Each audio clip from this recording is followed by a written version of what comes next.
बाल गोविंद भगत। इस बात के लेखक रामवृक्ष बेनपुरी जी हैं।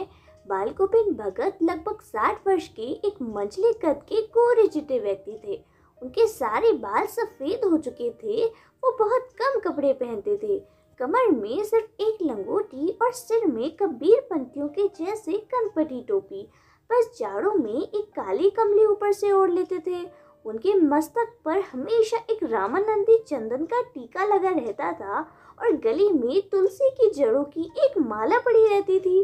वो खेती बाड़ी करते थे। उनके पास एक साफ सुथरा मकान भी था जिसमें वो अपने बेटे और बहू के साथ रहते थे।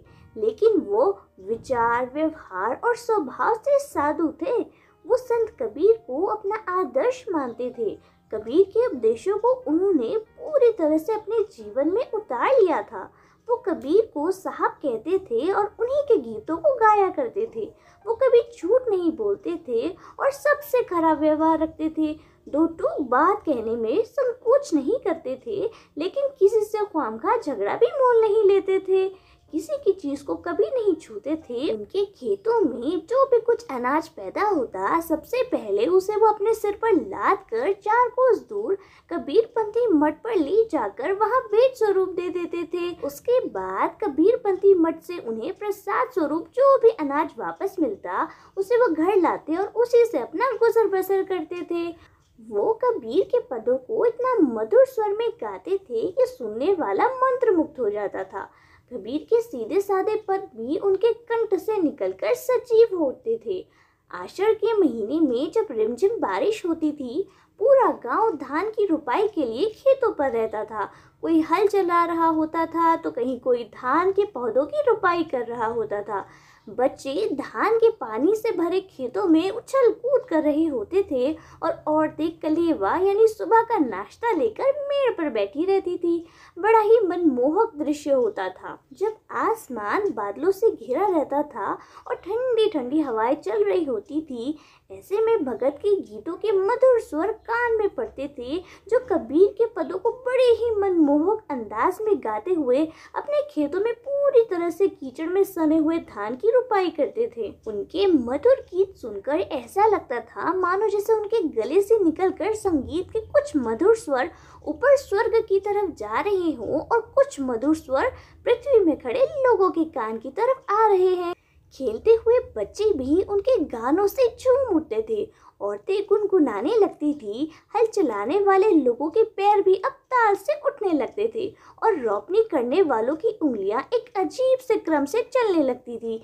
सच में बाल गोविंद भगत के संगीत में जादू था, जादू। भादों की काली अंधेरी रात में जब सारा संसार सोया रहता था, तब बाल गोविंद भगत का संगीत जाग रहा होता था। कार्तिक महीने के आते ही बाल गोविंद भगत की प्रभातियां शुरू हो जाती थी, जो फागुन तक चलती थी। इन दिनों वो सवेरे उठकर गांव से 2 मील दूर नदी में जाकर स्नान करते। स्नान से लौटकर वो गांव के बाहरी पोखरे के ऊंचे भिंडे पर अपनी खंजड़ी ले जाकर बैठते और गाना गाने लगते। और गर्मियों में तो वो अपने घर के आंगन में ही आसन जमा कर बैठते और अपनी मंडली के साथ गाना गाते थे। बाल गोविंद भगत की संगीत साधना का चरम उत्कर्ष उस दिन देखा गया जिस दिन उनके इकलौते बेटे की मृत्यु हो गई। उन्होंने बड़े प्यार से अपने बेटे की शादी की। घर में एक सुंदर और सुशील बहू आई, जिसने भगत को दुनियादारी और घर गृहस्थी के झंझट से मुक्त कर दिया। इकलौते बेटे की मृत्यु के बाद उन्होंने अपने मृत बेटे की देह को आंगन में एक चटाई पर लेटाकर उसे एक सफेद कपड़े से ढक दिया और उसके ऊपर कुछ फूल और तुलसी दल बिखरा दिए और सिर के सामने एक दीपक जला दिया। फिर उसके सामने ही जमीन पर आसन लगा गीत गाते रहे, वो भी पूरी तल्लीनता के साथ। उनकी बहू अपने पति की मृत्यु पर काफी दुखी थी, इसीलिए खूब रो रही थी। लेकिन बाल गोविंद भगत पूरी तल्लीनता के साथ गाना गाए जा रहे थे और अपनी बहू को भी रोने की बजाय उत्सव मनाने को कह रहे थे। वो कह रहे थे कि बिहारिणी आत्मा आज परमात्मा से जा मिली है और ये सब आनंद की बात है, इसीलिए रोने के बजाय उत्सव मनाना चाहिए। बेटे की चिता को आग भी उन्होंने अपनी बहू से ही दिलवाई और श्राद्ध की अवधि पूरी होते ही बहू के भाई को बुलाकर बहू को उनके साथ भेज दिया और साथ में यह भी संदेश दिया कि बहू की दूसरी शादी कर देना।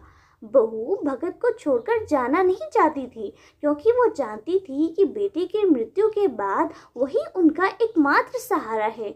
वो उनकी सेवा करना चाहती थी, लेकिन भगत अपने निर्णय पर अटल रहे और उन्होंने अपनी बहू को भाई के साथ जाने के लिए विवश कर दिया। बाल गोविंद भगत की मृत्यु उन्हीं के अनुरूप हुई। वो हर साल अपने गांव से लगभग 30 कोस दूर गंगा स्नान करने पैदल ही जाते थे।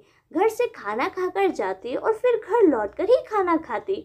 घर पहुंचने तक उपवास में ही रहते थे। अब बुढ़ापा उन पर हावी था। इस बार जब वो गंगा स्नान से लौटे तो उनकी तबीयत कुछ ठीक नहीं थी, किंतु वो अपना व्रत को कहाँ छोड़ने वाले थे। घर लौटकर उन्होंने वही अपनी पुरानी दिनचर्या जारी रखी। लोगों ने उन्हें आराम करने को कहा, लेकिन वो सबको हंसकर टाल देते थे। उस दिन भी उन्होंने संध्या में गीत गाया था, लेकिन सुबह के वक्त लोगों ने उनका गीत नहीं सुना। जाकर देखा तो पता चला कि बाल गोविंद भगत नहीं रहे, सिर्फ उनका बेजान शरीर पड़ा है।